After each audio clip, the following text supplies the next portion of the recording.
Ashama akkam jirtu an Taaddala Gammachuuti.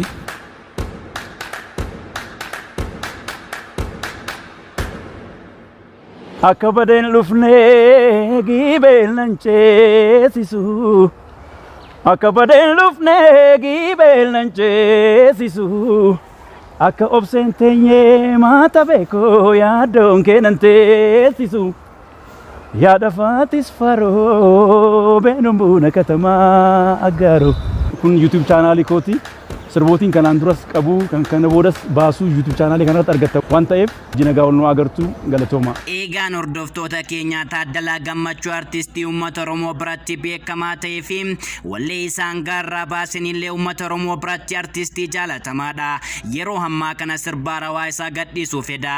Kanaaf hundumti keessa walleen kun yeroo gadhiifamu linkii isaa description boxii viidiyoo kana jala isiniif keenya waan jiruuf chaanaalii keenya Odaa Star subscribe godhaa isiniin jenna. Artistii Taaddalaa Gammachuullee YouTube chaanaalii haarawaa banatee waan jiruuf wallee isaa kanas YouTube chaanaalii isaa irratti gadhiisuu fedha. Egaa YouTube chaanaalii Taaddalaa Gammachuullee subscribe godhaa isiniin jenna. Hordoftoota chaanaalii Odaa Star hundumti keessan viidiyoo kana like tuqa. Akkasumas namoonni artistii keenya jaalatamaa Taaddalaa Gammachuu jaalatan comment irratti lakkoofsa tokko tuqaa nu qaqqaba. Hordoftoota keenya viidiyoon irraaf qabannee isiniif dhiyaanne kana fakkaata.